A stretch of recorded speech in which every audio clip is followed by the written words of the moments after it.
আমাকে কেউ মদ খাইয়ে দিল, তাও আবার বিদেশে গিয়ে। আজ ভুটানে আমাদের দ্বিতীয় দিন।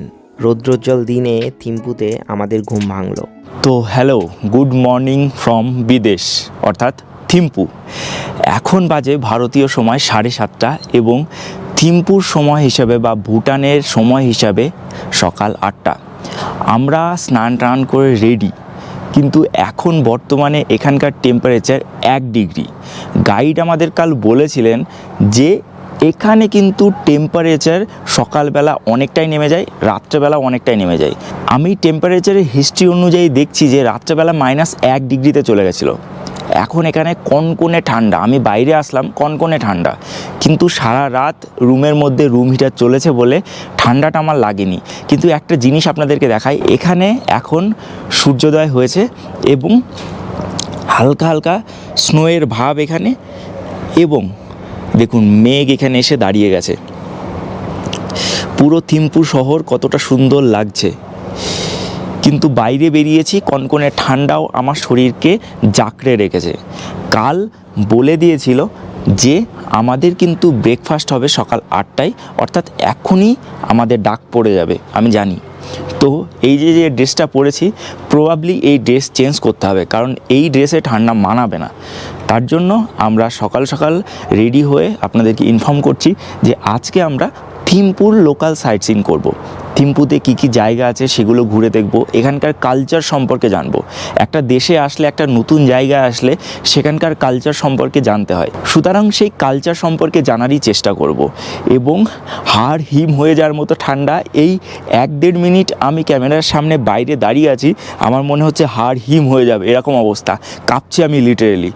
তো এখন ঘরের মধ্যে যাই, তাতেই ড্রেসটা চেঞ্জ করি, নয়তো এই ড্রেসে মানাবে না। এবং থিম্পু শহরটা সত্যি খুবই বিউটিফুল, আমার খুবই ভালো লাগছে। এবং এমন সুন্দর একটা হোটেলের রুম পেয়েছি যেখান থেকে গোটা থিম্পু শহর দেখা যাচ্ছে। রাত্রেবেলাও দুর্দান্ত লাগছিল এবং এখন তো আরও সুন্দর লাগছে। চলুন আমরা চলে যাব ব্রেকফাস্ট করতে। আজ আমরা ভুটানের লোকাল সাইট সিন করব। তার আগে আমরা আজকের ব্রেকফাস্ট সারতে রেস্টুরেন্টে চলে এলাম। তো আমরা ব্রেকফাস্ট করতে চলে আসলাম এবং এখানে কিন্তু বুফে সিস্টেম এবং প্রচুর ধরনের আইটেম, আমি এক এক করে দেখিয়ে দিচ্ছি। এখানে আছে ব্রেড আছে, এটাকে টোস্ট করে নিতে হবে। তারপরে আছে কলা, তারপরে আছে ফ্রাইড রাইস, তারপরে আছে পোহা, একদম সবই গরম গরম।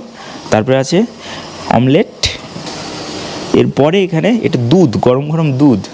আর এখানে আছে চানা মটর, এখানে চা আছে, আর এখানে আছে কর্নফ্লেক্স, এবং এখানে রয়েছে বাটার, চাটনি এবং জ্যাম, আর এখানে আছে ফ্রুট জুস। সকালবেলা এরকম সুন্দর হেলদি ব্রেকফাস্ট পেলে আর কি চাই বলুন। তো এই জায়গাটা সত্যি খুব ভালো লাগছে এবং ব্রেকফাস্ট আমরা করে নেবো, দেখি কী কী আইটেম নিই, আপনাদেরকে দেখাবো কেমন খেতে। আমি জানিয়েছি এখানকার খাবার দাবার খুবই ভালো এবং রেস্টুরেন্টটাও বেশ দুর্দান্ত, আমার তো খুবই ভালো লাগছে এই জায়গাতে। এবং এখন বাজে 8:30, আমরা খাওয়া দাওয়া করে 9:30টার সময় গাড়ি আসবে, আমাদের গাড়ি আসবে, তখন আমরা এখানে লোকাল সাইট সিনে যাব। চলুন আমরা খাবারটা আপাতত তুলে নিই। তো সকাল সকাল আমরা যে আইটেমটা নিয়ে নিলাম, সেটা নিলাম হচ্ছে, আমি এখানে হালকা করে নিয়েছি পোহা, হালকা করে নিয়েছি ফ্রাইড রাইস এবং একটা ডিমের অমলেট। এটা চানা মটর নিয়েছি, এটা আমার ফেভারিট, এবং সঙ্গে নিয়েছি একটা কলা, নিয়েছি কর্নফ্লেক্স এবং দুধ। এটা খেলে একটু গ্যাস হতে পারে, কিন্তু কর্নফ্লেক্স এবং দুধ নিয়েছি, আর গরম গরম চা, সঙ্গে ফ্রুট জুস।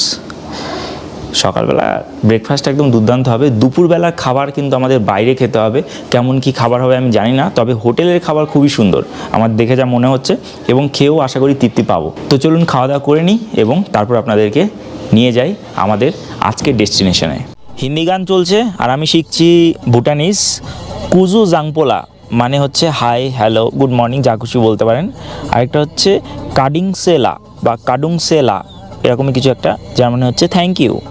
লা অর্থাৎ রেসপেক্ট দেওয়া, মানে আপনি করে যেটা বলা, সেটার অর্থ হচ্ছে লা। লা দিয়ে আমরা আপনি করে বলা, মানে রেসপেক্ট দেওয়াকে লা বলা হয়। শিখবো, আপনাদেরকেও শেখাবো, সঙ্গে থাকুন। আর সঙ্গে পুরনো দিনের পুরনো গান, কিন্তু কপিরাইট আসার সম্ভাবনা, তাই এখন এটাকে স্টপ রাখছি। আজ আমরা সবার প্রথমে যাব বিগ বুদ্ধা দর্দেনমা স্ট্যাচু দেখার জন্য। আমরা প্রথম সাইট সিন পয়েন্ট হিসেবে যে জায়গাটা বেছে নিয়েছি সেটা হলো জায়ান্ট বুদ্ধা স্ট্যাচু বা বিগ বুদ্ধা। এটা গৌতম বুদ্ধের কাছে আমরা যাচ্ছি, গৌতম বুদ্ধের ব্লেসিংস নিয়ে আমরা আজকের জার্নি শুরু করব। আরেকটা কথা জেনে নেওয়া, সেটা হলো আজকে এখানকার গভর্নমেন্ট হলিডে, ফেস্টিভ্যাল হিসাবে গভর্নমেন্ট হলিডে। তো অনেক গভর্নমেন্ট সাইট বন্ধ থাকবে, যেরকম গভর্নমেন্ট মিউজিয়াম যদি কোনো কিছু থাকে সেগুলো বন্ধ থাকবে। তো সেইগুলো আমরা যেতে পারবো না, বাকি জায়গাগুলো আমরা ঘুরে ঘুরে দেখব এবং আপনাদেরকে দেখাবো। তবে সবার প্রথমে চলুন আমরা গৌতম বুদ্ধের একবার ব্লেসিংস নিয়ে নিই।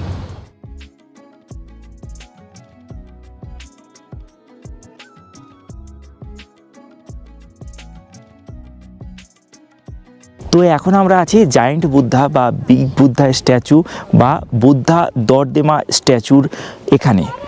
এটা প্রথম সাইট সিনের মধ্যে পড়ছে এবং আমার পেছনে যে মূর্তি দেখতে পাচ্ছেন এটা 177 ফিট উচ্চ গৌতম বুদ্ধের সিটিং ফর্মের মূর্তি এবং এই মূর্তিটা পৃথিবীর সবথেকে উচ্চতম সিটিং ফর্মের গৌতম বুদ্ধার মূর্তি।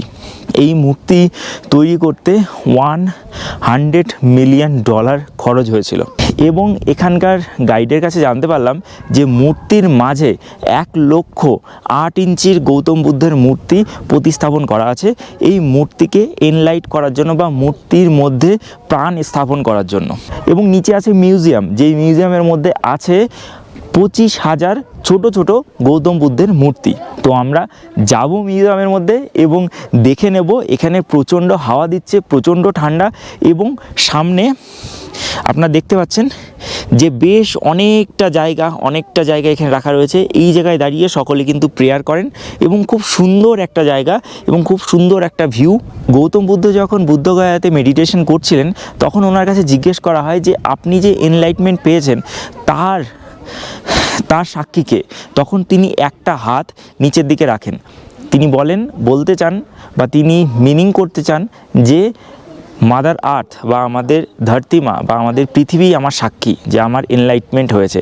তো একটা হাত দেখুন নিচের দিকে আছে এবং আর এক হাতে একটি মেডিটেশনের বাউল আছে। তো এই ফর্মের মূর্তি কিন্তু আমরা ভেতরে দেখতে পাবো। তো চলুন আপনাদেরকে নিয়ে যাই ভেতরে ফটোগ্রাফি ভিডিওগ্রাফি অ্যালাউ নেই এবং ভেতরে আমরা যাব, গিয়ে দেখে আসব এবং আপনাদেরকে দেখাবো বা শোনাবো যে আমরা ভেতরে কি দেখলাম। তো এখন আমরা ভেতর থেকে ঘুরে চলে আসলাম এবং নিচে এসে দাঁড়িয়েছি এই সুন্দর গ্রাউন্ডে। ভেতরে যেটা দেখা গেল সেটা নিয়ে বলছি, তার আগে একটা কথা বলতে চাই যে ভুটানে কিন্তু তিব্বতের ছাপ আপনি পাবেন এবং ভুটান যে আপনার কাছে ভীষণভাবে মুগ্ধ করবে সেটা নয়, কারণ যারা সিকিমে গেছে তারা কিন্তু অলরেডি এই বুদ্ধিজমের ছোঁয়া পেয়েছেন, কিন্তু এখানে সেটাকে এনলাইট করা হয়েছে বা এনলার্জ করা হয়েছে। এবং এই জায়গাটাই যেটা ইম্পর্টেন্ট সবথেকে সেটা হলো এখানকার পরিষ্কার পরিচ্ছন্নতা। তো এটা কিন্তু আপনি ইন্ডিয়াতে পাবেন না, এটা ভুটানেই সম্ভব। এবার বলি যে ভুটানের সাথে ইন্ডিয়ার কিভাবে যোগ। প্রথমত ভুটানের অধিকাংশ মানুষই কিন্তু বুদ্ধিস্ট, অর্থাৎ 47% মানুষ হচ্ছে বুদ্ধিস্ট এবং 24% মানুষ হচ্ছে হিন্দু এবং 1% হচ্ছে খ্রিস্টান। এবং এই গোটা ভুটানে মাত্র 8 লক্ষ মানুষই বাস করেন। তার উপরে আছে এখানকার রাজা শাসন করার জন্য। আমরা ভিতরে দেখে আসলাম 25,000 ছোট ছোট গৌতম বুদ্ধের মূর্তি এবং একই ফর্মে রাখা। এই যে এখানকার যে ফর্ম দেখতে পাচ্ছেন সেই একই ফর্মে রাখা এবং আরও যে 1 লাখ মূর্তি আছে 8 ফিটের, সেগুলো কিন্তু গৌতম বুদ্ধের স্ট্যাচুর মাঝের তৈরি করা হয়েছে, সেগুলোতে আমাদের অ্যালাউ নেই যাওয়া। এবং সেটার মাধ্যমে কিন্তু গৌতম বুদ্ধের এই মূর্তিকে লাইভলিহুড প্রদান করা হয়েছে বা এখানে হচ্ছে এনলাইট করা হয়েছে বা আপনি বলতে পারেন যে এখানে প্রাণ দান করা হয়েছে। তো এটা খুবই পূজনীয় এবং এই যে মূর্তিটা এটা কিন্তু ওয়ার্ল্ডস হাইয়েস্ট সিটিং ফর্মে গৌতম বুদ্ধের মূর্তি, 177 ফিট উচ্চ। এখানে ভিতরে একটা জিনিস আমার দারুণ লাগলো, সেটা হলো যে মন্দিরে কিন্তু আছে এখানকার রাজারও ছবি। এখানকার মানুষরা রাজাকে একদম ভগবানের মতো করে মানেন। তারা বলছেন যে আমরা তো ভগবানকে দেখিনি কিন্তু রাজাকে দেখেছি। এখানে প্রায় 20টা, প্রায় নয়, এখানে ভুটানে 20টা জেলা আছে এবং রাজা প্রতি বছর কিন্তু এই 20টা জেলা ভিজিট করেন। তার জন্য এখানকার বর্তমানে যে রাজা, সেই রাজার ছবি আমাদের কিন্তু প্রতিটা হোটেলে, প্রতিটা মানুষের বাড়িতে এবং সঙ্গে মন্দিরের মধ্যেও রাখা রয়েছে। তো এনারা মানেন যে উনি ভগবানের বর্তমান দূত হিসাবে এই ভুটানের যে মানুষজন তাদেরকে রক্ষা করছেন। তো এই বিষয়টা দেখলাম এবং ভেতরে দেখলাম যে ওনারা কেক অফারিং করেছেন এবং সঙ্গে পুজো দেওয়ার পদ্ধতি সম্পর্কে জানলাম যে 7টা ছোট ছোট বাটিতে বা বাউলে এখানে জল প্রদান করা হয় এবং মিনিমাম 7টা দিতে হবে, তার থেকে ওপরেও দেওয়া যেতে পারে। এগুলো ইন্ডিয়া থেকে অ্যাডপ্টেড ওনারা বললেন। এবং সঙ্গে আরও যে বিষয়টা দেখলাম সেটা হলো এখানকার গৌতম বুদ্ধের 3টে ফর্ম, মানে past Buddha, present Buddha, future Buddha, এবং সঙ্গে আছে পদ্মসম্ভবা। গৌতম বুদ্ধের পরে বুদ্ধিজমে যার নাম সবার প্রথমে আসে সেটা হলো গুরু পদ্মসম্ভবার নাম, এবং গুরু পদ্মসম্ভবার নাম আমরা কিন্তু সিকিমেও শুনেছি, কিন্তু ভুটানে এখানে ওনাকে কিন্তু সেকেন্ড গড হিসেবে মানা হয় গৌতম বুদ্ধের পর। তো ওনার মূর্তিও কিন্তু ভেতরে আছে এবং পেন্টিং ফর্মে আছে, আমরা সেগুলো দেখলাম। এবং ভেতরে আছে গৌতম বুদ্ধের 4 মাথার মূর্তি, যেটা অনেকটা আমাদের হিন্দু দেবতা ব্রহ্মাজিকে রিপ্রেজেন্ট করে। তো আমরা সেটা দেখলাম, ভেতরে সমস্ত কিছুই দেখলাম, দেখে আমরা ভেতর থেকে চলে আসলাম।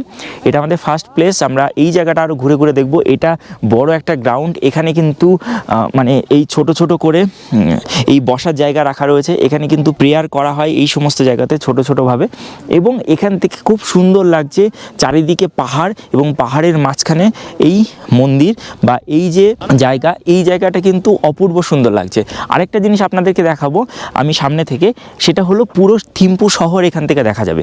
এবং থিম্পু শহরের একটা গুরুত্বপূর্ণ বিষয় হলো থিম্পু শহর কিন্তু প্রায় 7,500 ফিট উচ্চতায় অবস্থিত, অর্থাৎ আপনি বলতে পারেন যে টাইগার হিলের মানে কি সমানে অবস্থিত। আমাদের দার্জিলিংয়ের থেকে উপরে, ঘুম স্টেশন থেকে উপরে থিম্পু শহর। এবং থিম্পু শহরটা কিন্তু সেই শহরের মানে কি পাহাড়ের মাথায় নয়, চারিদিকে পাহাড়, মাঝে নিচে থিম্পু শহর।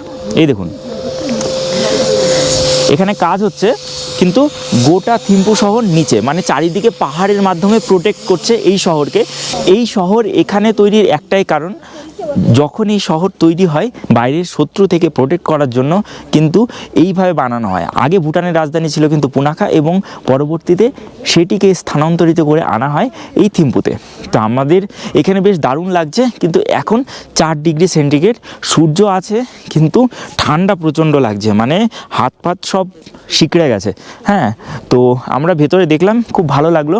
এখানে ভেতরে 2-3টে জিনিস যেটা আমাকে আলাদা করে ইমপ্রেস করলো, সেটা হলো ভেতরে কিন্তু বহু আমাদের হিন্দু দেবদেবীর সঙ্গে রেজেম্বেলড যে বুদ্ধিস্ট দেবদেবীর অনেক কিন্তু মূর্তি ভেতরে আছে, যেমন মা কালী, মা তারা, মা সরস্বতী, তারপর ব্রহ্মাজি, বিষ্ণুজি, এবং আমাদের শিবের যে রুদ্ররূপ, সেই সমস্ত দেবদেবীর মূর্তি কিন্তু ভেতরে আছে। তো হিন্দুজম এবং বুদ্ধিজমের মধ্যে খুব একটা যে পার্থক্য তেমন নয়, কিন্তু যেহেতু অ্যাডপ্টেড অনেকটাই এবং সমস্ত কিছুই আমাদের ইন্ডিয়ার সাথে রেজেম্বেল, তো দেবদেবীরও কিন্তু মিল আছে, জাস্ট এখানে নাম এবং তার ধরন পরিবর্তন, মানে তার বেশ পরিবর্তন, দেশ অনুযায়ী বেশ পরিবর্তন এবং নাম পরিবর্তন, বাকি সবই সেম। আমরা মোটামুটি এই জায়গাটা ঘুরে নিলাম, এবং এখানে একটা জিনিস বিশেষত্ব, চারিদিকে তো গোল্ডেনই মনে হচ্ছে, এবং এই জায়গায় এই যে মূর্তি দেখতে পাচ্ছেন, এটি হচ্ছে এখানকার যে এঞ্জেল, সেই এঞ্জেলের মূর্তি। এবং এই মূর্তি কিন্তু চারিদিক দিয়ে প্রোটেক্ট করেছে এই গৌতম বুদ্ধের মেন মূর্তিকে। তো আপনারা যদি এখানে আসেন বেশ অনেক সময় কাটাতে পারবেন। আমাদের এখানে ঘন্টাখানিক সময় কেটে গেল। এবার আমরা এখান থেকে যাব আমাদের নেক্সট ডেস্টিনেশনের দিকে। চারিদিক দিয়ে গ্রাউন্ডটা বেশ দুর্দান্ত। এটা দেখতে পাচ্ছেন হাতির স্ট্যাচু, এগুলো কিন্তু এই প্রাণীগুলো কিন্তু এই গৌতম বুদ্ধের মূর্তিকে প্রোটেক্ট করছে। আরেকটা দেখাচ্ছি আপনাদেরকে, গরুড়ার স্ট্যাচু। এই যে দেখুন, এটি হচ্ছে মডার্ন গরুড়া কিন্তু আমাদের বিষ্ণু ভগবানের যিনি বাহক, মানে বিষ্ণু ভগবান গরুড়ার পিঠে উঠেই কিন্তু পুরো পৃথিবী, পুরো স্বর্গ, ভূ মর্ত সমস্ত কিছু ঘুরে বেড়াতেন। তো এখানে কিন্তু সেটা আছে। তাহলে বুঝতে পারছেন হিন্দু ধর্ম ও বৌদ্ধ ধর্মের কতটা মিল আছে। আমি এখানে এসে আরও বুঝতে পারছি, কাল নাকি আরও বুঝতে পারবো।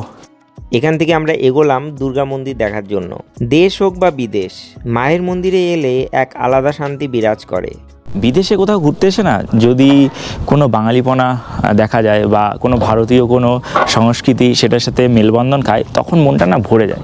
আমরা এখন আছি থিম্পুর যে হিন্দু মন্দির, সেই হিন্দু মন্দিরের পেছনে দেখতে পাচ্ছেন এটা হলো বেসিক্যালি দুর্গা মন্দির, কিন্তু স্টাইলটা বা স্ট্রাকচারটা যেটা তৈরি করা সেটা কিন্তু ভুটানিজ স্টাইলে তৈরি করা। দেখতে পাচ্ছেন 3 স্টোরেড এই মন্দিরটা। আমরা যাব মন্দিরের ভেতরে এবং দর্শন করব, দেখব ভেতরে কি আছে। আমি যতদূর জানি ভেতরে দশভুজার মূর্তি আছে, আমরা দেখব, দর্শন করব এবং আপনাদেরকেও দেখাবো ভেতরে যদি অ্যালাউ করে। আর যদি না অ্যালাউ করে তাহলে বাইরে এসে বলছি কি আছে। এবং এখান থেকে গোটা থিম্পু শহর জাস্ট দুর্দান্ত লাগে। মায়ের দর্শন সঙ্গে থিম্পু একসাথে মেলবন্ধন ভুটানি এবং বাঙালির। এটা শিবলিঙ্গ এবং এর পাশে আছে নন্দী মহারাজ, দেখতে পাচ্ছেন নন্দী মহারাজ, এবং এই পাশে গোটা থিম্পু শহর। আর এইটা দুর্গা মন্দির। আমরা যাব মন্দিরের ভেতরে। মন্দিরের ভেতরে কিন্তু ক্যামেরা অ্যালাউ নেই, তাই যেটা করার বাইরে থেকেই। ভেতরে মা দুর্গা, লক্ষ্মী, গণেশ, সরস্বতী এবং কার্তিকের যে মূর্তি আছে সেই মূর্তি আছে, সঙ্গে গণেশের আলাদা মূর্তি আছে এবং ভগবান শিব, তারপর লক্ষ্মী, নারায়ণ, রাম, সীতা সকলের মূর্তি আছে ভেতরে। এই ভুটানে কিন্তু 24% হিন্দু বসবাস করেন এবং 74% বুদ্ধিস্ট এবং জাস্ট 1 to 2% খ্রিস্টান। তো এখানে বহু জায়গা আপনি পেয়ে যাবেন যেখানে কিন্তু হিন্দু দেবদেবীর মন্দির আছে। তো আমরা ভেতরে গেলাম, দর্শন করলাম, মনটা শান্তিতে ভরে গেল। মনে হলো কোথাও না কোথাও আমরা বাঙালিরা একটা কিন্তু টান ফিল করি বা একটা কিন্তু আমাদের আত্মীকরণ বলতে পারেন মা দুর্গার সাথে। এবং মা দুর্গার মূর্তি ভেতরে দেখতে পেয়ে মনটা ভরে গেল। এবার যাব আমাদের অন্য জায়গাতে। আমরা এখান থেকে পুরো থিম্পু শহরটা দেখে নিলাম এবং দেখে এবার আমরা যাব আমাদের নেক্সট ডেস্টিনেশনে। চলুন তাহলে। এইখান থেকে থিম্পু শহরের একটা মারাত্মক ভিউ পাওয়া যায়। ওখানে দেখতে পাচ্ছেন একটা স্টেডিয়াম, ওই নিচে যে রোডটা দেখতে পাচ্ছেন ওটা হাইওয়ে, ওটা দিয়ে আমরা আসলাম কালকে। থিম্পু শহরটাকে আজকে এক্সপ্লোর করছি, সেগুলো আমরা আজকে দেখে নেব।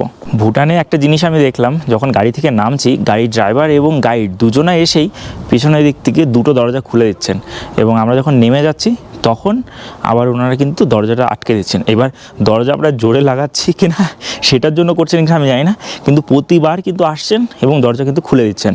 এটা একটা ওনাদের আতিথেয়তার মধ্যে পড়ে এবং ওনারা এটা করছেন।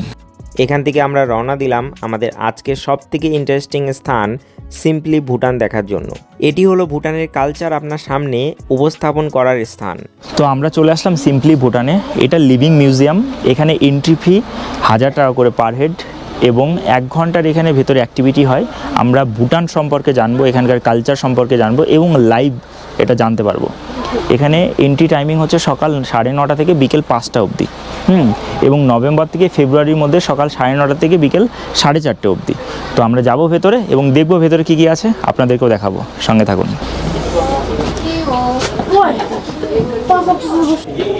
Okay, yeah. So Kuzazampo and welcome to Simply Bhutan, a living museum. So this is also a full tourist studio where you are free to take pictures and make videos. Okay, Yeah, so my name is Karma and I will be in-house guide for a short duration. Okay. So like usually in our country, to our guests as a gesture of welcoming tea, we serve them with our home brewed wine called Ara. Ara. Yeah, but before you drink, you have to wait for my instructions, so you can just hold at the right hand. ওকে, তো এখানকার যে local drink মানে চায়ের মতোই, এটা কিন্তু একটা wine, আরা বলে এটাকে। এটা আপনার প্রবেশের সাথে সাথে এটা আপনাকে দেওয়া হবে। আমি এখনও পর্যন্ত কোনোদিনও ওয়াইন পান করিনি, তবে এখানকার কালচারে এসে প্রথমবার ট্রাই করবো, দেখবো কেমন। Okay, you have to wait. Okay okay, Okay, so you can hold at the right hand. Right hand, Yeah, and then your left ring finger dip into the wine. Ring finger. ring finger, okay. Dip into the wine and then sprinkle in the air for 3 times. Saying 3 times. She, she. she. Yeah, so here Sheji means have it, okay, as we are offering this to our local deities and true ancestors. Okay. Enjoy your drink. ওকে ওকে ওকে, তো খাওয়া যাবে না আগে থেকে, এখানে আঙুল দিয়ে শ্রী করতে হবে। তার মানে লোকাল ডেটিস এবং আমাদের যে মানে ওনাদের যে অ্যানসেস্টার্স আছে তাদেরকে আগে উৎসর্গ করে তারপরে আমাদের এটা পান করতে হবে। এটা গন্ধটা একটুখানি আজব টাইপের।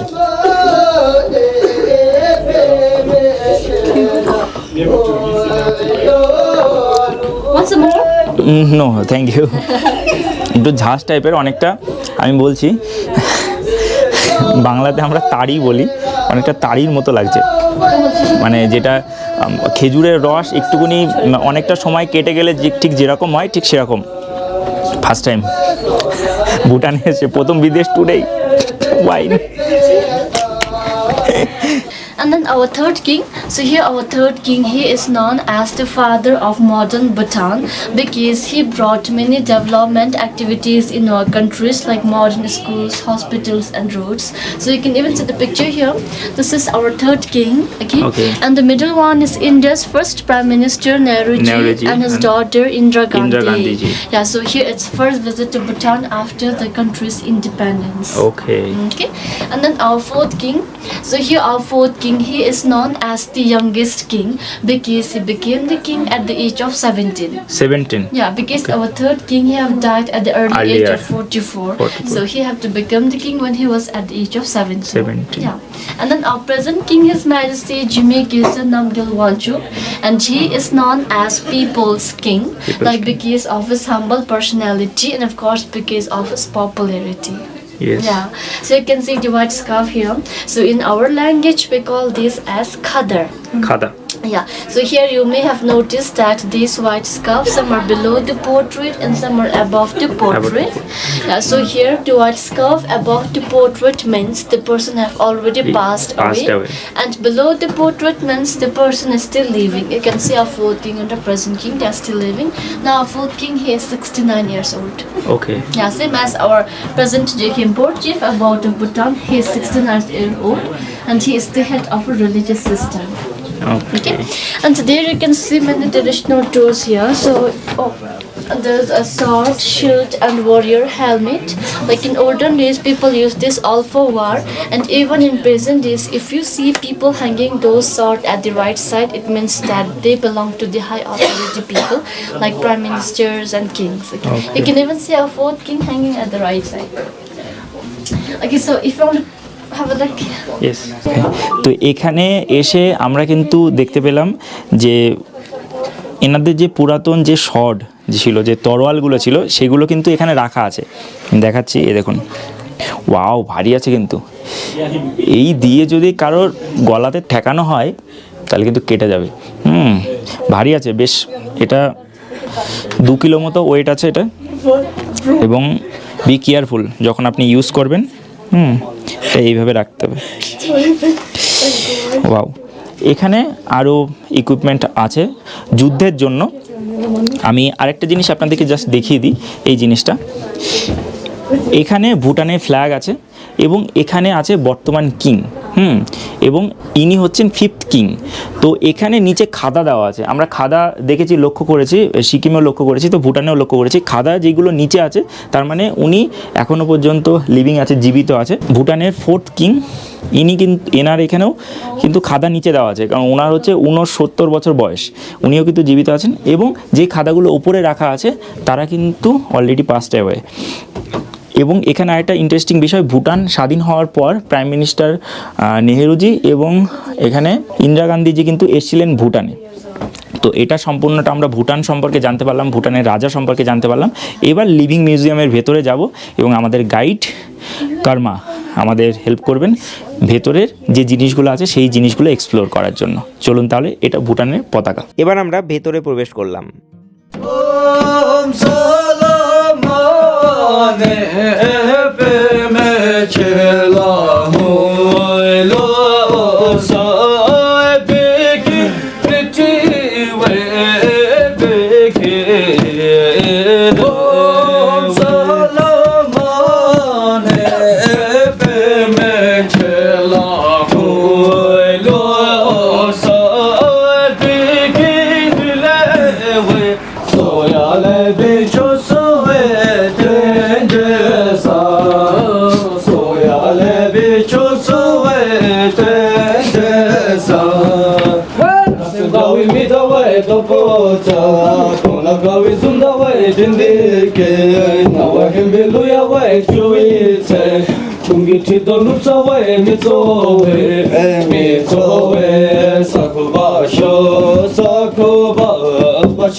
Chalo yellow. Mashallah tokobe. তো এখানে যেটা বেসিক্যালি করা হলো সেটা হলো আগে যে বাড়িগুলো মাটির তৈরি করা হতো তার ফাউন্ডেশনগুলো কিভাবে সেট করা হতো। তো ওনারা যখন মাটি তৈরি মানে বাড়ি তৈরি করতেন তখন অনেক ওয়ার্ম বা অনেক ধরনের পোকামাকড় কিন্তু মারা যেত। তো তাদের আত্মার শান্তি কামনার জন্য এখানে কিন্তু ওনারা গান করতেন। তো সেই গানটা এখানে পারফর্ম করলেন এখন, এবং থ্যাংক ইউ সো মাচ। তো আমাদেরকে বলছেন নাচতে, আমরা জাস্ট দেখলাম এবং আমরা যাব আরও ভেতরে। এখানে কিন্তু এই মাটির বিষয়টা এখানে আছে, দেখুন কনস্ট্রাকশন এইভাবে ওঠানো হতো নিচ থেকে।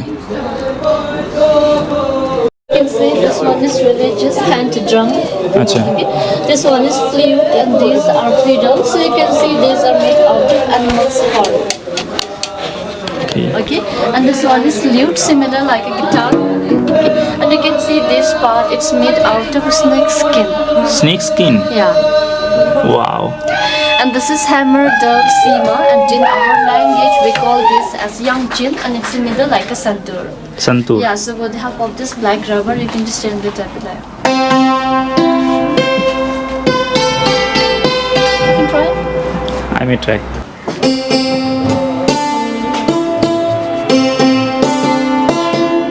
বাদ্যজনক স্পেশালিস্ট হয়ে গেলাম।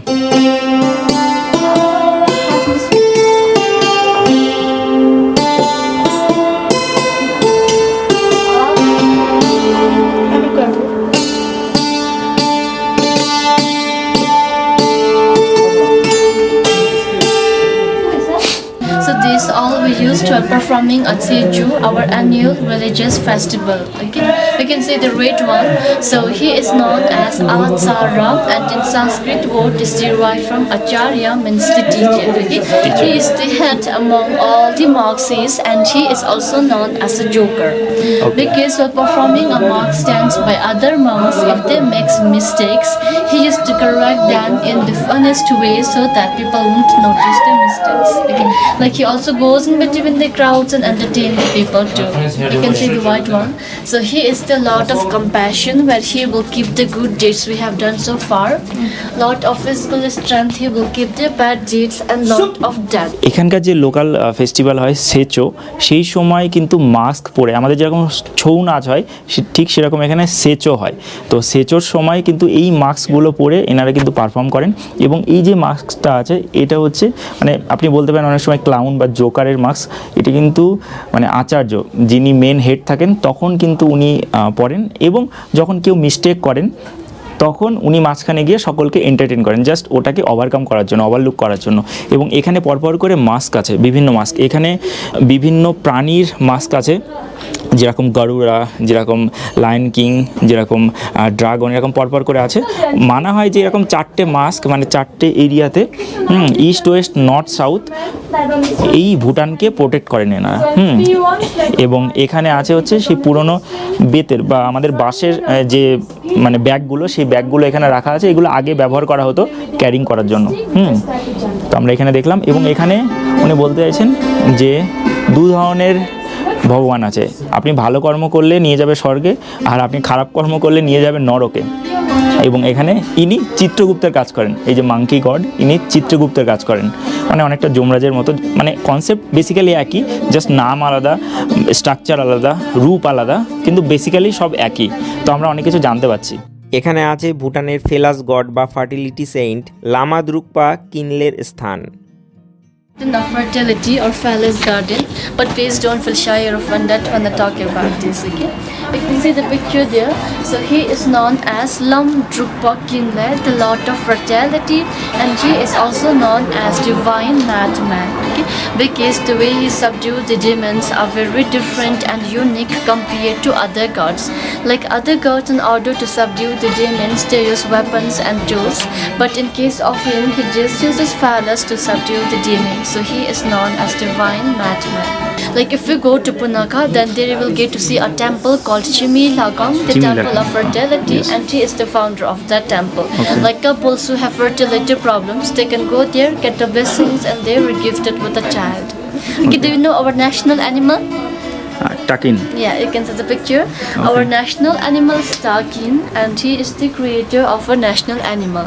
So here the takin head is made out of goat and body is cow. So combination of two animals. So usually out of phallus we make keychains. You can see there. Okay. Okay. We make keychains, we paint in front of our house, we even make necklace, bracelet, and we also hang to our rooftop. You can see there. Yeah, like mainly to chase away the evil spirits and to bring the good luck to the house. Like in India, people hang lemons and chilies, no? It's similar like that. We hang phallus here. ওকে, এটা এখানকার ফেলাস garden বা fertility garden. ভুটানের god এই যে দেখতে পাচ্ছেন, ইনি কিন্তু এই মানে কনসেপ্টের উদ্ভাবন করেন। বহু বছর আগে যখন ডেমন অ্যাটাক করেছিলেন তখন কিন্তু এই ফেলাসের মাধ্যমে উনি কিন্তু সেটাকে প্রোটেক্ট করেন এবং এখানে এটাকে পুজো করা হয়। এবং আমরা যেরকম বাড়িতে মানে কি নিম্বু এবং মানে কি লেবু লঙ্কা ঝোলাই গুড লাকের জন্য বা এভিল স্পিরিটকে দূরে রাখার জন্য, এনারা কিন্তু এই পেনিসের ফর্মে, এই লিঙ্গের ফর্মে এই ফেলাসকে বাড়িতে গুড লাক হিসাবে ঝুলিয়ে থাকেন এবং এখানেও ঝোলানো হচ্ছে অনেক জায়গায়। তো এইটার একটা মন্দিরও আছে, আমরা যখন কাল পুনাখা যাব সেখানে গিয়ে আমরা দেখব। এবং সাথে সাথে আমরা জানি যে ভুটানের জাতীয় পশু হচ্ছে টাকিন, তো সেই টাকিনের উদ্ভবকর্তাও কিন্তু ইনি, এই ভগবান। তো আমরা এখানে দেখলাম এবং যাব আমাদের নেক্সট ডেস্টিনেশনে। আমাদের কাছে বিষয়টি একটু অকওয়ার্ড হলেও কিন্তু এনাদের কাছে বিষয়টি কমন এবং পূজনীয়। প্রতিটি দোকানে কিন্তু এই ফেলাস বিক্রি হয়। Traditional kitchen. Yeah. These two are butter tea churner, and in order to make butter tea, we need to add here 4 ingredients. Okay, so here we add hot water, salt, butter, and then tea leaves. Okay, so here we don't add milk or sugar. So after adding those 4 ingredients, we need to turn like this for 4 to 5 minutes, and then it's ready. Okay, so these two are butter tea churner, and this one is butter milk churner. So here we add yogurt and then add warm water. After that we churn like this for 40 to 50 minutes. Okay, A longer time. So usually butter we keep in this type of container. Okay, butter. Yes, real one. So you can see outside is made out of bamboo and inside is wood, so that the temperature remains constant. Okay. Not to melt the butter. This is our traditional plate, and in our language we call this as dappa. দাপ্পা। Yeah, so here you can see the upper one belongs to the father or head of the family, and the lower one belongs to the mother or women. Okay, because in olden days father he works outside and supports the family, and mother she does all the household chores and loves and cares for the family, so they together we keep like this. Okay. Yeah, so here once we are done having meals, we don't wash this plate. Okay, we just wipe it with a piece of cloth, because we believe that if you wash this plate, then the bond between the couples will also wash away. Okay. Yeah, but then like only in olden days people believe in those, but in present days people do wash the plates. Okay. Yeah, and here you can see different type of grains, and those are the grains storage in olden days. So you can see the first one is buckwheat. Okay, so out of buckwheat we make buckwheat noodles, we make pancakes, and the second one is wheat. So out of wheat we make wine, we make bread, roti, and all. Okay. This is normal corn, brown corn, and the last one is red rice. Okay, have you tried red rice in Bhutan? Okay, and now you can even see those big bowls. So those are for water storage, and the smaller one are for cooking purposes. So those are made out of muds and brass. এখানে butter টি তৈরি করা হয় এইভাবে, জিনিসটাকে মানে উঠিয়ে দুই সাইডে বাটার টি তৈরি করা হয়। বাটার টিটা আমরা ট্রাই করব। এইভাবে জিনিসটাকে উঠিয়ে 4-5 মিনিট করলে বাটার টি তৈরি হয়ে যায়। এবং আমরা আছি ট্র্যাডিশনাল কিচেনে, এবং এখানে বিভিন্ন পুরানো জিনিসপত্র এখানে আছে, যেগুলো ব্রাশ ব্রোঞ্জের তৈরি এবং পিতলের তৈরি, ব্রোঞ্জের তৈরি এবং কাঠের তৈরি। তো আমরা দেখছি বেশ ভালোই লাগছে। অ্যাকচুয়ালি গাইড থাকলে সঙ্গে কি হয় যে আমরা জিনিসটা সম্পর্কে জানতে পারি। 1000 টাকা উঠতি আমার এখন যা মনে হচ্ছে। এবং এবার যাবো ভেতরে দেখবো আরও কী কী আছে। এটা হলো ওনাদের ট্র্যাডিশনাল ল্যাডার বা মই বা সিঁড়ি যেটা বলতে পারেন, 200 বছরের পুরানো। আমি উঠবো এটাকে কিন্তু সাইড করে করে উঠতে হবে, এইভাবে উঠতে হবে উপরে, এবং নামতে হবেও এইভাবে। এখানে কিন্তু অনেক কিছু দেখা যাচ্ছে। তো এখানে বেসিক্যালি যেটা দেখতে পাচ্ছেন সেটা হলো মানে ড্রাই ফ্রুটসগুলো আছে। যখন এখানে ভুটানে প্রচণ্ড পরিমাণ ঠান্ডা পড়ে বা বরফে জমে যায় তখন এগুলো কাজে লাগে। এটা রেড চিলিস বা লঙ্কা, এখানে কিন্তু মানে মাশরুম আছে এবং এখানে আপেলও এইভাবে রাখা রয়েছে। এইগুলো শীতকালে কাজে লাগে এবং আরও বিভিন্ন ভেজিটেবলস এবং বিভিন্ন যে সবজি সেগুলো এখানে রাখা রয়েছে আপনি দেখতে পাচ্ছেন। এবং এই সাইডে পামকিনও আছে এবং ওপরে ভুট্টাও আছে দেখতে পাচ্ছেন পরপর করে। দেখুন এটা হ্যান্ডিক্রাফট স্টোর। আপনি যদি কিছু কিনতে চান তাহলে এখান থেকে কিনতে পারেন। সমস্ত কিছু ভুটানেই তৈরি। আমরা পরে দেখব, এখানে আগে আমরা অন্যান্য জায়গাটা দেখে আসি। এখানে ভুটানে হট স্টোন বাথ এটার ব্যবস্থা করা আছে। এটা দেখতে পাচ্ছেন একটা বাথ টাব। এই যে পাথরগুলো আছে এইগুলো কিন্তু নদীর পাশ থেকে সংগ্রহ করে আনা হয় এবং ওপেন ফায়ারে এটাকে গরম করা হয় এবং এখানে টোটাল এটাকে জলে পরিপূর্ণ করা হয় এবং ওই গরম পাথরগুলো এর মধ্যে দিয়ে দেওয়া হয় এবং তারপরে আপনি বাথ নিতে পারেন এবং সেটা আপনার যেহেতু মিনারেলস আছে জলের মধ্যে, তো সেটা আপনার শরীরের যে সমস্যাগুলো আছে সেই সমস্যাগুলোকে এখানে কিন্তু মিটিয়ে দেবে। আর এই যে দেখতে পাচ্ছেন এটা হচ্ছে এখানকার জানলার স্টাইল। এটা 400 বছরের পুরানো। জানলার স্টাইল, এই স্টাইলে ছাড়া কিন্তু আপনি কিন্তু বানাতে পারবেন না, ভুটানে কিন্তু পারমিশন আপনি পাবেন না। আর এখানে উইশিং হুইল।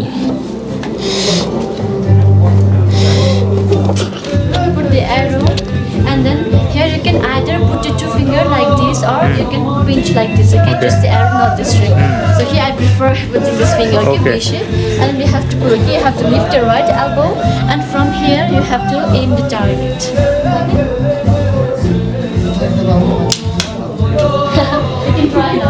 ওকে, তো ভুটানের জাতীয় খেলা কিন্তু আর্চারি এবং আর্চারি আপনি জানেন আমার অনেক দিন আগে ভিডিও ছিল, আমি করেছিলাম বাহুবলী দেখে। তো আজকে ট্রাই করার আবার পালা যে আমি ঠিক টার্গেটে লাগাতে পারছি না। টার্গেট যদি আমি ভেদ করতে পারি তাহলে এখানে অনেকে আছেন যারা এখানে ডান্স করবেন, victory dance.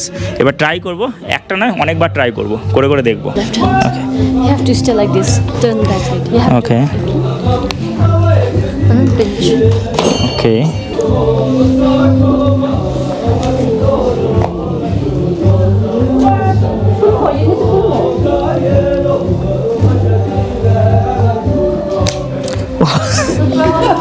one more. Okay.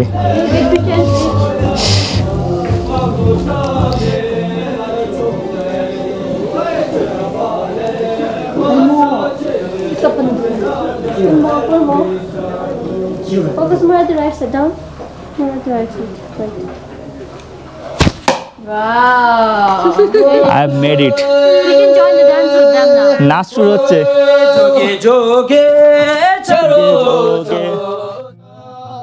এনারা কিন্তু আমার ধনুর্বিদ্যায় খুশি হয়ে নেচে আমায় অভ্যর্থনা জানালেন।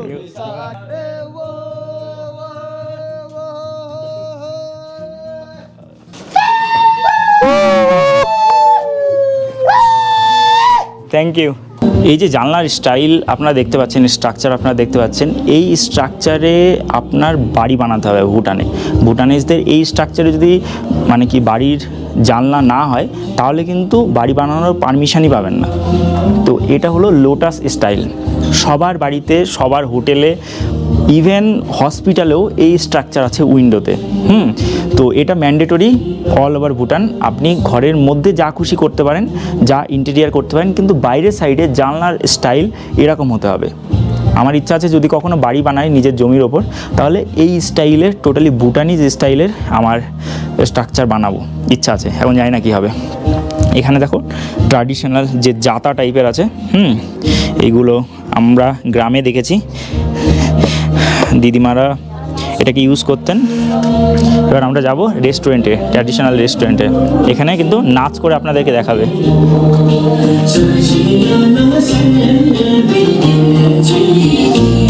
It's similar like mita chawal.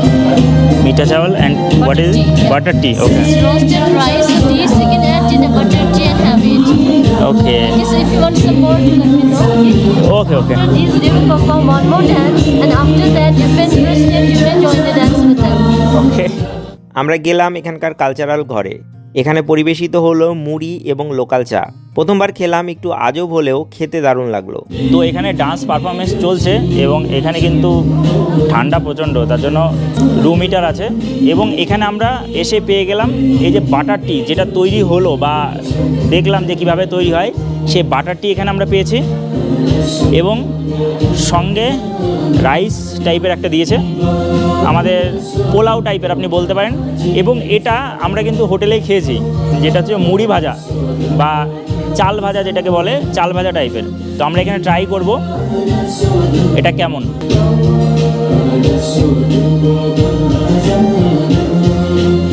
এটা একদমই চায়ের মতো নয়, বাটারের স্মেল কিন্তু আছে এটাতে। একটু নোনতা নোনতাও, তবে নতুন জিনিস ট্রাই করা যেতেই পারে। আজকে ওয়াইন ট্রাই করে ফেললাম। আর এই রাইসটা একবার খেয়ে দেখি, এটা কেশর রাইস, এটা অনেকটা পায়েসের মতো। এটি খেয়ে আমি ভুটানি নৃত্যকীদের সাথে তালে তাল মিলিয়ে একটু নৃত্যে মত্ত হলাম।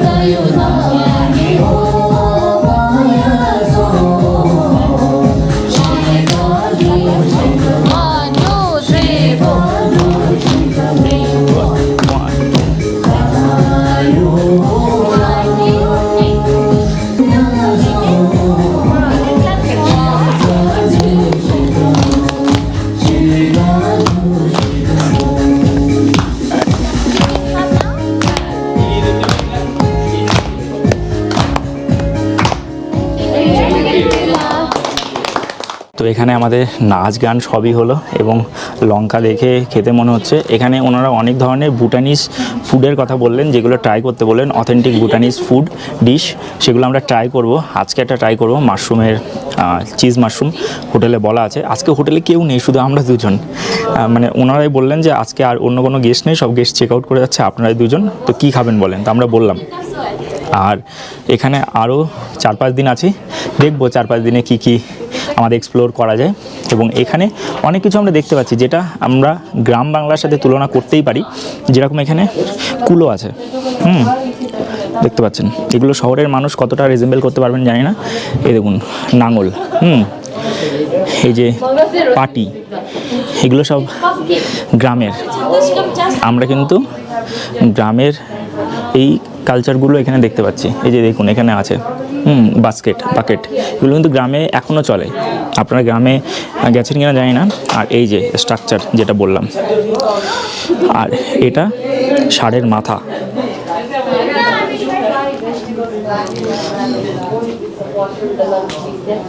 দেখুন ভুট্টা কিভাবে টাঙানো আছে, দেখুন এইগুলো কিন্তু রাখা হয় শীতের জন্য, এটা কিন্তু প্রিজার্ভ করে রাখা হয় ভুট্টা। এখান থেকে আমরা বেরিয়ে পৌঁছে গেলাম এখানকার একমাত্র চিড়িয়াখানা, যেটি হলো রয়্যাল টাকিন প্রিজার্ভার। তো এখন আমরা চলে আসলাম রয়্যাল টাকিন প্রিজার্ভে। এটা দেখতে পাচ্ছেন থিম্পু, ভুটানে মতিথাং জায়গায় অবস্থিত। এখানে এন্ট্রি ফি 300 টাকা পার হেড। টাকিন কিন্তু ভুটানের ন্যাশনাল অ্যানিম্যাল, যেটা দেখব ভেতরে গিয়ে। আমি আগে কখনো টাকিন দেখিনি, তো ভেতরে গিয়ে দেখব। এবং এখানে কিন্তু এটা কোনো জু নয়, জঙ্গলে, গভীর জঙ্গলে যারা আহত বা যাদের ট্রিটমেন্টের প্রয়োজন, সেই সমস্ত টাকিন এবং অন্যান্য প্রাণীদেরকে এখানে প্রিজার্ভ করে রাখা হয়েছে। তাদের চিকিৎসা করে আবার জঙ্গলে ছেড়ে দেওয়া হবে। ঠিক আছে, আমাদের টিকিট কেটে আমরা ভেতরে ঢুকবো। এই যে টিকিট 300 টাকার রয়্যাল টাকিনের। 4 ধরনের টাকিন এখানে দেখতে পাওয়া যায়: ভুটান টাকিন, গোল্ডেন টাকিন, তিবেটান টাকিন, আরেকটা হচ্ছে মিশমি টাকিন। তো এখানে আমরা প্রবাবলি ভুটান টাকিন দেখতে পাবো। যাই, এখানে অনেকটাই পাহাড়ে উঠতে হচ্ছে ওপরে। এই যে দেখতে পাচ্ছেন টাকিন। এই প্রিজার্ভারটা কিন্তু বেশ অনেকটাই বড়। এখানে সাম্বার ডিয়ার এবং ইয়াকও কিন্তু প্রিজার্ভ করে রাখা রয়েছে। এটা কিন্তু কোনো জু নয়, আমি আগেও বলেছি। এই যে দেখুন, টাকিনকে দেখার জন্য, খাবার দেওয়ার জন্য মাঝখানে এরকম ফাঁকা করা আছে।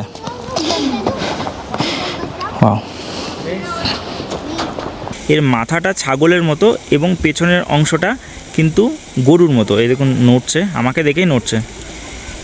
আর যে জাবর কাটে ঠিক ছাগল বা গরু যেরকম করে জাবর কাটে ঠিক সেরকম করে জাবর কাটছে। এই দেখুন, এটাকে টাকিন বলে, দুটোর মিক্সচার কিন্তু। বহু বছর পূর্বে ডিভাইন ম্যাডম্যান বলে এনাদের এক দেবতা, তিনি কিন্তু এই টাকিন উৎপন্ন করেন। এই যে এখানে কিন্তু চামড়ি গায়ে বা ইয়াক আছে, দেখতে পাচ্ছেন সাদা। ভুটান মানে সত্যি আলাদা শান্তি বিরাজ করছে। যদিও বেশ কিছু মানুষজন এখানে এসছেন ভ্রমণে, কিন্তু চারিদিকে শুধু নীরবতা এবং শান্তি। এটাই তো চাই মাত্র। তবুও আজকে এখানকার স্থানীয় মানুষরা প্রচুর এসছেন, কারণ আজ এখানে গভর্নমেন্ট হলিডে আছে, তার জন্য স্থানীয় মানুষরা প্রচুর এখানে ভিজিট করেছে, না হলে এই জায়গা পুরো খালি থাকতো। উপরে দেখুন ডিয়ার, আমরা যাব ডিয়ার পার্কের দিকে। গাইডের কাছে জানতে পারছিলাম যে এখানকার স্থানীয় মানুষরা এখানকার রাজাকে যে পিপলস কিং বলা হয় এবং রাজাকে ভগবানের মতো মানে। কারণ যখন কোভিড এসেছিল, কোভিড টাইমে যারা ট্যুরিজম সেক্টরের সাথে যুক্ত ছিল, যেরকম আমাদের গাইড বলেছে 2.5 বছর রাজা নিজের টাকা থেকে, নিজের তহবিল থেকে, এখানকার স্থানীয় মানুষদের ট্যাক্সের টাকায় নয়, রাজা নিজের তহবিল থেকে 10,000 টাকা করে মাসে মাসে দিয়েছেন। এবং যারা ট্রান্সপোর্ট সেকশনে ছিল, মানে গাড়ি চালাতো, তাদেরকে 7,000 টাকা করে মাসে মাসে দিয়েছে, যাতে কেউ না খাওয়ার, অভুক্ত থেকে কেউ যেন মারা না যায়। এবং এখানে কোভিডের কারণে নাকি কেউ মারাই যায়নি, শুধুমাত্র 5-6 জন লোক যাদের আগে থেকে প্রবলেম ছিল তারাই শুধুমাত্র কোভিড টাইমে মারা গেছে। এবং রাজার একটা নির্দেশ ছিল যে স্ট্রিট ডগগুলো আছে তারাও যেন অভুক্ত অবস্থায় মারা না যায়। তো এতটা মানে ভালো রাজা, তো রাজার তো সকলে গুণগান করবেনই এবং রাজাকে ভগবানের মতো এনারা মানেন। এবং রাজার যে প্যালেসও কিন্তু নাকি একতলা বিল্ডিং, মানে প্যালেস যে বিশাল বড় প্যালেস তেমন কোনো ব্যাপার নেই, একতলা বিল্ডিং, যা শুনলাম, আমরা তো দেখিনি, ওনারা বললেন। একদম সাধারণ মানুষের মতো থাকে। এবং এখানে 20টা যে জেলা আছে, প্রতিটা জেলাতে প্রতি বছর ভিজিট করেন এবং স্থানীয় যে স্কুলগুলো আছে সেগুলো ভিজিট করেন, ভিজিট করে করে দেখেন এবং বাচ্চাদের সাথে খেলা করেন, ফুটবল খেলেন। তো নিজের হাতে রান্না করেন এবং রান্না করে সকলকে খাওয়ান, সার্ভ করেন। রাজা হওয়া তো এরকমই উচিত। হ্যাঁ, ওনার বাবাও বেঁচে আছেন এবং উনি বর্তমানে এখানকার 5th কিং, ভুটানের 5th কিং। এবং ওনাকে পিপলস কিং বলা হয়, কারণ মানুষের জন্য উনি বাঁচেন। ওই হরিণটা দেখুন কতটা বড় শিং। শিং মানে হচ্ছে মেল যে ডিয়ার এবং শিং নেই মানে ফিমেল ডিয়ার। আরেকটা কথা, এই ভুটানকে কিন্তু মানে সুইজারল্যান্ড অফ দ্য ইস্টও বলা হয়, কারণ এটার যে স্ট্রাকচার, এটার যে টাইমিং এবং এটার যে ক্লাইমেট অনেকটাই কিন্তু সুইজারল্যান্ডের মতো, তার জন্য বলা হয়। এখানে দেখুন কত বড় বড় হরিণ আমরা দেখলাম। এবার এখান থেকে আমরা বেরিয়ে যাব। এবার আমাদের লাঞ্চ করার পালা, কারণ এখন বাজে প্রায় 2টো। আমরা এইবার সম্পূর্ণটা মোটামুটি আমাদের দেখা কমপ্লিট। সম্পূর্ণ ঘুরতে গেলে বেশ অনেক সময় লাগতো, আমাদের অতটা সময় নেই, যেটা দেখার বোঝা হয়ে গেছে। এবার আমরা এখান থেকে রওনা দেব। এটি দেখে কমপ্লিট করে আমরা থিম্পুর রাজবাড়ি দেখার জন্য এগিয়ে এলাম। এটি দূর থেকে দেখেই সুন্দর লাগছে। তো এখন আমরা চলে আসলাম ফোর্ট ভিউ পয়েন্টে। এখানে দেখতে পাচ্ছেন, এখানে fort view point monastic body যে মেন হেড অফিস, এবং ওই সাইডে আছে হচ্ছে পার্লামেন্ট, এবং এই পোর্শনটাতে আছে এখানকার সুপ্রিম কোর্ট। এই যে লাল ছাদ এবং লাল ছাদের সাথে ওপরের হলুদ অংশ, এইটা হচ্ছে এখানকার সুপ্রিম কোর্ট। আমি দেখাবো জুম করে। এবং এটা যেটা দেখতে পাচ্ছেন এটা হলো ন্যাশনাল হাইওয়ে। এই যে ন্যাশনাল হাইওয়ে প্রবাবলি আমি যতদূর জানি এটা কিন্তু বিআরও বা বর্ডার রোড অর্গানাইজেশন এটা কিন্তু এস্টাবলিশ করেছে আমি যতদূর জানি। এবার আর এখানে আছে এখানকার শ্মশান, যেটাকে ওনাদের ভাষায় সেমেটিক বডি বলে, মানে সেটা হলো শ্মশান এই নদীর পাশে। এখানে কিন্তু ভুটানেও বুদ্ধিস্টদের দাহ করা হয়। এবং এখান থেকে আরেকটা যেটা ইন্টারেস্টিং বিষয় সেটা দেখা যাচ্ছে, সেটা হলো গৌতম বুদ্ধার যে মূর্তিটা যেখানে আমরা গেছিলাম সেটা। এটা একটা ভিউ পয়েন্টের মধ্যে পড়ছে এবং আমরা এখানে দাঁড়ালাম, বেশ ওপর থেকে এটাকে দেখা যাচ্ছে এবং নিচ দিয়ে এটা ধানের ক্ষেত বা ধান চাষ করা হয় এখানে। এটা চলুন আপনাদেরকে ভালো করে দেখাই। এটি দেখে আমরা চলে আসলাম থিম্পু বাজারে। 1 ঘন্টার জন্য আমাদের ব্রেক দেওয়া হলো।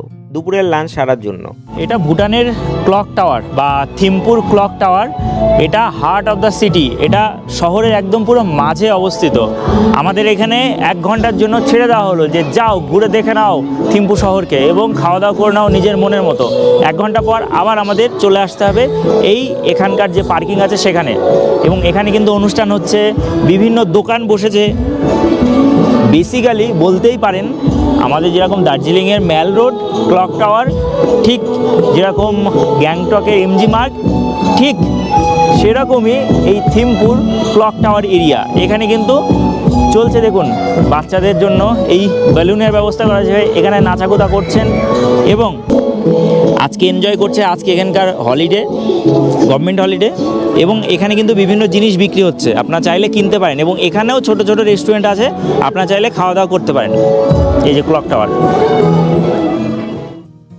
ভুটানে খাবারের দাম কিন্তু খুবই কস্টলি, তাই খুঁজে খুঁজে গলির মধ্যে একটা রেস্টুরেন্ট পেলাম। সেখানে পাওয়া যাচ্ছে সাধারণ ডাল ভাত, তাও অনেকটা সস্তায়। এখানে একটা জিনিস দেখানো, যখনই আপনি জেব্রা ক্রসিং দিয়ে ক্রস করবেন না কেন, তখনই কিন্তু গাড়ি দাঁড়িয়ে যাবে এবং আপনাকে ক্রস কিন্তু করতে হবে জেব্রা ক্রসিং দিয়েই, অন্য কোথাও দিয়ে ক্রস করলে হবে না, তাহলে কিন্তু ফাইন হয়ে যাবে। এখানকার নিয়ম কিন্তু খুবই স্ট্রিক্ট। তো আমরা জেব্রা ক্রসিং দিয়ে ক্রস করব, সামনের জন গাড়ি নিয়ে কিন্তু দাঁড়িয়ে গেল অলরেডি। এবার আমরা একটা রেস্টুরেন্ট খুঁজছি, যে রেস্টুরেন্টে গিয়ে আমরা খাওয়া দাওয়া করবো। প্রচণ্ড খিদে লেগেছে। এখানে থিম্পুতে ক্লক টাওয়ারের পাশে একটা গলির মধ্যে একটা রেস্টুরেন্টে এসে বসছি। এবার গলির মধ্যে রেস্টুরেন্টে আসলে একটা সুবিধা হলো যে দাম অনেকটা কম হয়। এখানে চিকেন থালি বা চিকেন উইথ রাইস আমরা পেয়ে গেলাম 250 টাকাতে। এবং এখানে এসে বসেছি, সুদিং একটা অ্যাটমসফিয়ার। এই জায়গাটা কি অমিতস কিচেন প্রবাবলি, আমার তো অনেকটা বাংলায় মনে হলো অমিতস কিচেন। তো এখানে এসে দেখছি ওনারা হিন্দিতে কথা বলছেন। সারাদিন তো এখন তো সারাদিন ইংলিশে চলছে, গাইডের সাথে ইংরেজিতে কথা বলতে হচ্ছে। দিয়ে গেল গরম জল, আমি বললাম গরম জল দিয়ে যেতে, গরম জল দিয়ে গেল। এবং আমরা অর্ডার করলাম চিকেন থালি 250 টাকা, আলাদা করে নিতে পারেন। চিকেন কারি এখানে 2 পিস থাকে, চিকেন কারিতে 170 টাকা, এবং নর্মাল রাইস হচ্ছে 90 টাকা। এগ কারি হচ্ছে 150 টাকা। এটা একটা ইন্টারেস্টিং বিষয়, হয়তো 2 পিস এগ থাকবে। এবং আমাদের অর্ডার করা হলো, দেখি আসুক। আমরা এই 1 ঘন্টার মধ্যে কিন্তু খাওয়া দাওয়া করতে হবে, এই থিম্পু শহর হেঁটে হেঁটে ঘুরতেও হবে, তারপরে আবার আমাদের এখান থেকে বেরিয়ে যেতে হবে। ঠিক আছে, তো সঙ্গে থাকুন, দেখতে থাকুন। তো আমাদের আইটেম চলে আসলো, রাইস এসছে, পাঁপড় এসছে, পাঁপড় একটু খেয়েও নিয়েছি। চিকেন এসছে, 2 পিস চিকেন আছে, বড় বড় চিকেন, কিন্তু 2 পিস না 3 পিস দিয়েছে চিকেন। এবং এখানে একটা চাটনি দিয়েছে, এই চাটনিটা কিন্তু আমি আগেও খেয়েছি। এবং এখানে স্যালাড দিয়েছে, এবং এখানে দিয়েছে ডাল। এটা হচ্ছে 250 টাকার প্লেট। এবং আমার কাছে জাস্টিফাইড মনে হয়েছে ভুটানে এসে, থিম্পুতে 250 টাকাতে এই প্লেট পাচ্ছি। অন্য জায়গায় রাস্তায় যা খেয়েছিলাম বলার মতো না, কিন্তু এখানে আমার ভালোই লাগছে। আশা করি খাবারও ভালো হবে। চলুন খাওয়া দাওয়া করে নিই, তারপরে দেখাচ্ছি আপনাদের। খাওয়া দাওয়া সেরে আমরা এখানকার ভুটানের ক্লক টাওয়ারের কাছে একটু ঘুরে নিলাম।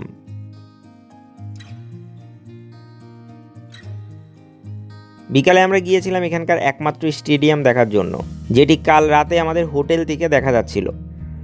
ভাবুন তো, পাহাড়ের মাঝে এই সুন্দর একটা স্টেডিয়াম দেখার একটা অনুভূতি আলাদা, মানে খেলার অনুভূতি আলাদা। এমনিতেই লোকে স্পোর্টসে এগিয়ে যাবে যদি এরকম সুন্দর স্টেডিয়াম পায়, আমাদের এখন তো নেই।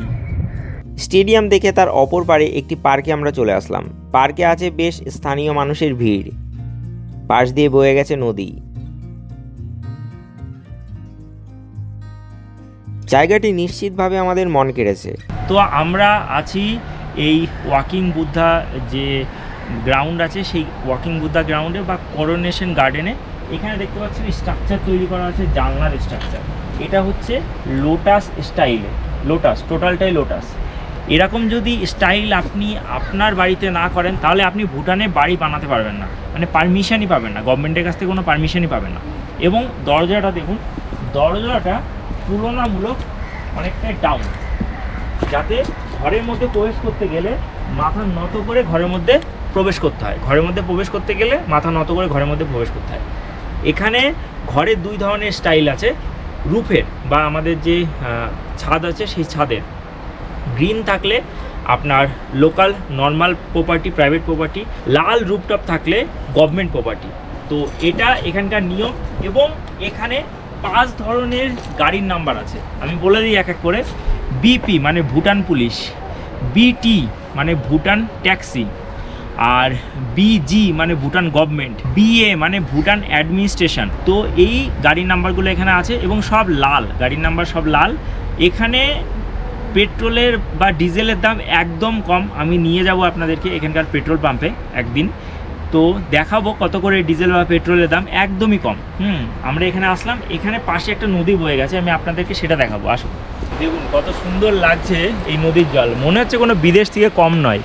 মানে বিদেশ তো অবশ্যই, ভুটানও তো বিদেশ, তো বিদেশ থেকে কম না এটাই মনে হচ্ছে, যে কোনো ফরেন কান্ট্রি বা কোনো ওয়েস্টার্ন কান্ট্রি এরকম নদী বয়ে গেছে, তার পাশ দিয়ে রেলিং করা, এরকম করে গার্ডেন বা পার্ক, এইসব দিকে দেখা যায় না, আমাদের দিকে তো বেসিক্যালি দেখা যায় না। এটা ভুটানে এসে আমরা দেখলাম, প্রথম কান্ট্রি আমরা ভিজিট করছি আমাদের ইন্টারন্যাশনাল ট্রিপের। আমাদের এখানে খুবই ভালো লাগলো। এবার আমরা এখান থেকে রওনা দেবো এবং আমাদের লাস্ট পয়েন্ট দেখব যে স্তূপা। এখানে বেশ অনেকটা সময় এদিক ওদিক কাটালাম, তারপর আমরা এগিয়ে গেলাম ন্যাশনাল মেমোরিয়াল চৌটেন দেখার জন্য। আমরা এখন আছি ন্যাশনাল মেমোরিয়াল চৌটেন বা এখানকার যে স্তূপা, সেই স্তূপার পাশে আমার পেছনে দেখতে পাচ্ছেন এখানকার লার্জেস্ট স্তূপা। এবার বিষয়টা হলো যে এখানে এন্ট্রি ফি ভেতরে 500 টাকা করে পার হেড এবং লোকালসদের জন্য একদম ফ্রি। তাই ভেতরে আমরা যাইনি, আমরা বাইরে থেকেই ভিডিও করে নিচ্ছি। মানা হয় এখানকার থার্ড কিং 3টে জিনিসকে এনকোয়ার করতে চেয়েছিলেন, যার মধ্যে হচ্ছে বডি, মাইন্ড অ্যান্ড স্পিচ। তার জীবন দশায় 2টি জিনিস তিনি এনকোয়ার করেছিলেন, যেটা হলো বডি এবং স্পিচ। কিন্তু মাইন্ডকে এনকোয়ার করার আগেই তিনি পরলোক গমন করেন। তারপর তার স্মৃতি উদ্দেশ্যে এখানকার রানী অর্থাৎ তার মা এখানে 1974 সালে এই স্তূপা স্থাপন করেন এবং এই স্তূপাকে মাইন্ড স্তূপাও বলা হয়, ঠিক আছে। এবং ভেতরে এন্ট্রি ফি 500 টাকা পার হেড ট্যুরিস্টদের জন্য এবং লোকালসদের জন্য একদম ফ্রি। তো যেটা দেখার আমরা বাইরে থেকে দেখে নিচ্ছি, আমরা ভেতরে ঢুকছি না, এটাই আমাদের লাস্ট পয়েন্ট। এবার আমরা এখান থেকে চলে যাব আমাদের হোটেলে। এখন বিকাল প্রায় নেমে সন্ধ্যা হয়ে এসেছে, কিছুটা সময় এখানে কাটিয়ে আমরা ফিরলাম হোটেলে। তো এখন বাজে লোকাল টাইম 5টা। আমাদের জার্নি আজ এখানেই শেষ হলো। আমরা এখন হোটেলে থাকবো এবং আজকে কি খাওয়া দাওয়া দিচ্ছে সেটা দেখে নেব। চলুন হোটেলের রুমে প্রবেশ করা যাক, কারণ এখানে ঠান্ডা টেম্পারেচার অনেকটাই আবার নেমে গেছে, মানে এখন 4 ডিগ্রি কাছাকাছি চলে এসছে। আমরা রুমে যাই এবং রুমে গিয়ে তারপরে আপনাদেরকে রুম থেকে ভিউটা দেখাই। আজকের এক্সপিরিয়েন্সটা ছিল অনন্য। বিদেশি রমণীদের সাথে তালে তাল মিলিয়ে নাচ, অনিচ্ছা সত্ত্বেও জীবনে প্রথম সুরাপান, আর বিদেশের মাটিতে মা দুর্গা ও ভোলেনাথের দর্শন। এখন বাজে রাত্রেবেলা 8:30। আমি ঘুমিয়ে গেছিলাম। আমাদের মাঝে একবার ফোন করেছিল যে রাত্রেবেলা খাবারটা কি রুমে দিয়ে যাবো। আমি বললাম যে হ্যাঁ, রুমে দিয়ে গেলে ভালো হয়। তো রুমে দিয়ে গেছে, কি কি দিয়েছে আমি দেখাচ্ছি আপনাদের। চলে এসছে আমাদের রাইস, এটা পনির, এটা চিকেন এবং এটা দিয়েছে আমাদের মাশরুম উইথ চিজ, আর দিয়ে দিয়েছে ডাল, এখানে দিয়ে দিয়েছে রুটি, আর স্যালাড এবং পাঁপড়। আমাদের জন্য আজকে এলাহি ব্যবস্থা করা হয়েছে। আমি খাবার কেমন সেটা বলছি না, কারণ আমি জানি খাবার বেস্ট, কারণ এরা বেশ দারুণ সুন্দর রান্না করে। তো আমি এই নতুন আইটেমটা খেয়ে আপনাদেরকে বলবো যে এই মাশরুমটা কেমন হয়েছে। মাশরুম উইথ চিজটা মানে কি লোকাল যেটা ডিশ এনারা বানিয়েছেন, ভুটানিজ ডিশ। তো কেমন এটা খেয়ে আমি জানাবো আপনাদের। তবে খাওয়া শুরু করি, কারণ এখন প্রচণ্ড খিদে লেগেছে। রাতে খাওয়া দাওয়া করে ঘুমিয়ে পড়লাম এবং আজ আমাদের জার্নি এখানেই শেষ হলো। আর এই প্যাকেজটি আপনারা বুক করতে পারেন উত্তরবঙ্গ তথা ভুটানের সেরা ট্রাভেল সংস্থা ট্যুর কিংডমের মাধ্যমে। ভিডিওর স্ক্রিনে ও ডেসক্রিপশনে ওনাদের নাম্বার দেওয়া থাকলো, ফোন করে কোটেশন নিয়ে নিতে পারেন। নেক্সট পর্বে আমরা ভুটানের পুরানো রাজধানী পুনাখা ঘুরে দেখব আশ্চর্য সব জিনিস। ভিডিও ডেসক্রিপশন বক্স চেক করে আগের এবং পরের ভিডিওগুলি অবশ্যই দেখে নিতে ভুলবেন না। ভিডিও ভালো লাগলে অবশ্যই লাইক করুন, শেয়ার করুন। চ্যানেলে নতুন হয়ে থাকলে অবশ্যই চ্যানেলটিকে সাবস্ক্রাইব করে পাশে বেল আইকনটি হিট করে অল নোটিফিকেশন ক্লিক করে রাখতে ভুলবেন না। আপনি চাইলে আমাকে ইনস্টাগ্রাম ও ফেসবুকেও ফলো করে রাখতে পারেন। তো ভালো থাকুন, সুস্থ থাকুন, ঘুরতে থাকুন, বিন্দাস থাকুন। Thank you for watching and bye. দেখা হচ্ছে আমাদের পরবর্তী ভিডিওতে। ততক্ষণ স্টে সেফ, স্টে হেলদি। জয় হিন্দ, বন্দে মাতরম, ভারত মাতা কি জয়।